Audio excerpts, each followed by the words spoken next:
یہ راز بتائیں کہ بیٹے کیسے پیدا ہوتے ہیں۔ حضور اکرم صلی اللہ علیہ وسلم سے پوچھا گیا سوال۔ ایک یہودی نے حضور صلی اللہ علیہ وسلم سے پوچھا کہ آپ ہمیں بتائیں کہ بیٹے کیسے پیدا ہوتے ہیں۔ جب یہ حقیقت نبی کریم صلی اللہ علیہ وسلم نے بیان فرمائی کہ لڑکی کی پیدائش پر عورت کے بیضے۔ بسم اللہ الرحمن الرحیم۔ قرآن پاک میں ارشاد ہے، اے لوگوں اپنے رب سے ڈرو جس نے تمہیں ایک جان سے پیدا کیا اور اسی میں اس کا جوڑا پیدا کیا اور ان دونوں سے کثرت سے مرد اور عورت پھیلا دیے۔ اللہ تعالیٰ نے تمام انسانوں کو ایک جان یعنی حضرت آدم علیہ السلام سے پیدا کیا اور ان کے وجود سے ان کا جوڑا یعنی حضرت حوا علیہ السلام کو پیدا کیا۔ پھر انہیں دونوں حضرات سے زمین میں نسل در نسل کثرت سے مرد و عورت کا سلسلہ جاری کیا۔ قرآن مجید میں انسان کی ابتدا، تخلیق کے مراحل اور انسانی نفسیات پر بہت شاندار کلام موجود ہے، اور کیوں نہ ہو کہ انسان کو خدا نے بنایا اور بنانے والے سے زیادہ کون جان سکتا ہے۔ اس حقیقت کو اللہ تعالیٰ نے خود قرآن میں بیان فرمایا۔ ترجمہ: کیا جس نے پیدا کیا وہ نہیں جانتا، حالانکہ وہی ہر باریکی جاننے والا بڑا خبردار ہے۔ قرآن پاک میں انسان کا خدا کی بارگاہ میں مقام کی خوبیاں، خامیاں، مثبت و منفی پہلو، طاقت و کمزوری، نیز طاقت کے درست استعمال اور کمزوریوں سے نجات کے طریقے بڑے خوبصورت انداز میں بیان کیے گئے ہیں۔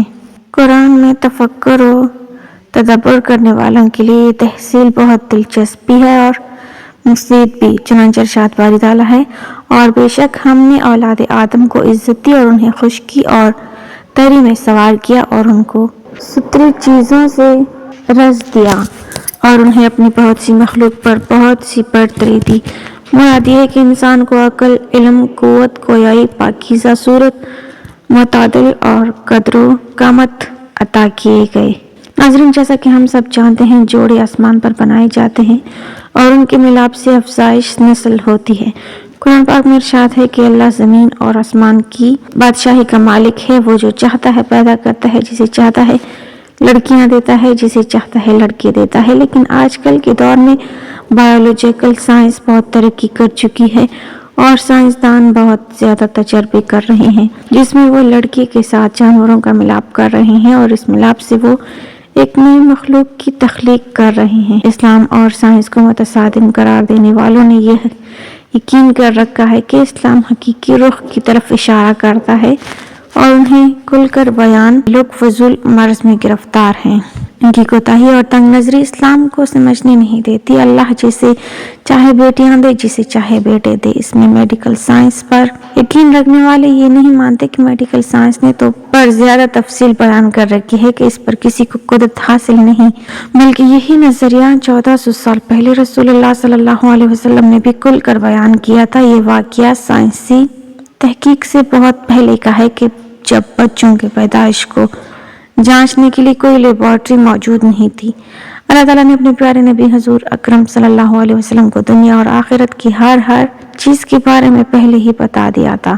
حضور اکرم صلی اللہ علیہ وسلم کو یہ علم بھی عطا کر رکھا تھا کہ آپ صلی اللہ علیہ وسلم نے یہودی کے سوال پر انہیں یہ سوال پوچھا تھا کہ یا رسول اللہ صلی اللہ علیہ وسلم، آپ ہمیں یہ بتائیں کہ لڑکی کس طرح پیدا ہوتی ہے اور لڑکا کیسے پیدا ہوتا ہے۔ یہ حقیقت نبی پاک صلی اللہ علیہ وسلم نے بیان فرمائی کہ لڑکی اور لڑکے کی پیدائش پر عورت کے بیضے اور مرد کے جراثیم میں کیا کردار ادا کرتے ہیں۔ صحیح بخاری کی حدیث کے مطابق یہودیوں نے رسول اللہ صلی اللہ علیہ وسلم سے اسلام قبول کرنے کے لیے ایسے سوالات پوچھے تھے کہ جن میں ایک سوال یہ بھی کہا کہ اب ہم پوچھتے ہیں کہ عورت مرد کے پانی کی کیا کیفیت ہے اور کیوں کبھی لڑکا پیدا ہوتا ہے اور کبھی لڑکی پیدا ہوتی ہے۔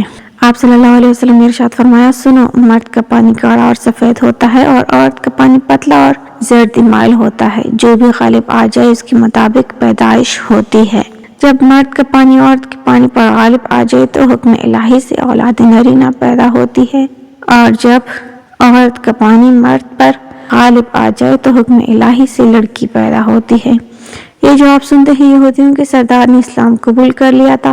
حضرت عبداللہ بن سلام، جو کہ اللہ کے رسول صلی اللہ علیہ وسلم کی بات سن کر کلمہ شہادت پکار اٹھے تھے، انہوں نے عرض کیا کہ یہودی بہت بیوقوف لوگ ہیں، اگر انہیں میرا اسلام لانا پہلے سے معلوم ہو جائے گا تو وہ مجھے ملامت کریں گے۔ آپ صلی اللہ علیہ وسلم مجھ سے پہلے ذرا انہیں قائل کر لیجیے۔ اور اس کے بعد آپ صلی اللہ علیہ وسلم کے پاس جب یہودی آئے تو آپ صلی اللہ علیہ وسلم سے پوچھا کہ عبداللہ بن سلام تم میں سے کیسے شخص ہیں؟ انہوں نے بہت ساری اچھائیاں ان کے سامنے بیان کی اور کہا کہ وہ بڑے بزرگ اور دانشور بھی ہیں، بزرگوں کی اولاد میں سے ہیں اور وہ ہمارے سردار بھی ہیں اور وہ سرداروں کی اولاد ہیں۔ آپ صلی اللہ علیہ وسلم نے ارشاد فرمایا کہ اگر وہ مسلمان ہو جائے تو تمہیں اسلام قبول کرنے میں کوئی مسئلہ یا پریشانی تو نہ ہوگی۔ کہنے لگے نعوذ باللہ، وہ مسلمان ہی کیوں ہونے لگے، وہ تو ہمارے سردار ہیں اور بہت پکے ہیں اپنے عقیدے کے، اور اپنے مذہب یہودیت کو چھوڑ کر کبھی بھی اسلام قبول نہیں کریں گے۔ وہ ہمارے سردار ہیں، ہمیں ان کا خوب پتہ ہے۔ اتنے میں عبداللہ بن سلام جو اب تک چھپے ہوئے تھے باہر آ گئے اور زور سے کلمہ پڑا تو تمام کے تمام یہودی شور مچانے لگے کہ یہ تو خود بھی برا ہے اور اس کے باپ دادا بھی برے تھے، یہ بڑا نچلے درجے کا آدمی ہے اور خاندانی برا ہے۔ پھر عبداللہ نے فرمایا حضور اکرم صلی اللہ علیہ وسلم سے کہ مجھے اس چیز کا ڈر تھا کہ یہ لوگ جھٹلانے والے ہیں، زمین و آسمان کا صرف اللہ تعالیٰ ہی مالک ہے، وہ جو چاہتا ہے ہوتا ہے اور وہ جو نہیں چاہتا نہیں ہوتا، جسے چاہے دے دے اور جسے چاہے نہ دے، جسے چاہے صرف لڑکیاں دے اور وہ جسے چاہے لڑکی ہی عطا فرماتا ہے، جیسے ابراہیم خلیل اللہ، اور جسے چاہے لڑکیاں سب کچھ دیتا ہے جیسے حضور اکرم صلی اللہ علیہ وسلم کو، اور جیسے چاہے لولک رکھتا ہے جیسے حضرت یحییٰ اور حضرت عیسیٰ علیہ السلام کو۔ بس یہ 4 قسمیں ہیں، لڑکیوں والے، لڑکوں والے، دونوں والے اور دونوں سے خالی۔ وہ علیم ہے، ہر مستحق کو جانتا ہے۔ بس یہ مقام بھی اس فرمان الہی کا جو حضرت عیسیٰ علیہ السلام کے بارے میں ہے تاکہ ہم اسے لوگوں کے لیے نشان بنائیں، یعنی دلیل اور قدرت بنائیں، اور دکھا دے کہ ہم نے مخلوق کو 4 طور پر پیدا کیا۔ حضرت آدم علیہ السلام صرف مٹی سے پیدا ہوئے، یعنی بغیر ماں باپ کے۔ حضرت حوا صرف مرد سے پیدا ہوئیں، باقی کل انسان مرد اور عورت دونوں سے، سوائے حضرت عیسیٰ کے، وہ صرف عورت سے بغیر مرد کی پیدا کیے گئے۔ بس آپ کی پیدائش سے 4 قسمیں پوری ہو گئیں۔ بس یہ مقام ماں باپ کے بارے میں تھا، اور وہ مقام اولاد کے بارے میں، اس کی بھی 4 قسمیں ہیں اور اس کی بھی 4 قسمیں ہیں۔ یہ ہے اس اللہ تعالیٰ کی علم و قدرت کی نشانی۔ اللہ تعالیٰ ہمیں نیک عمل کرنے کی توفیق عطا فرمائے اور ہمارا خاتمہ ایمان پر فرمائے، آمین۔ ناظرین، کمنٹ باکس میں اللہ تعالیٰ کے 99 ناموں میں سے ایک نام ضرور ٹائپ کریں۔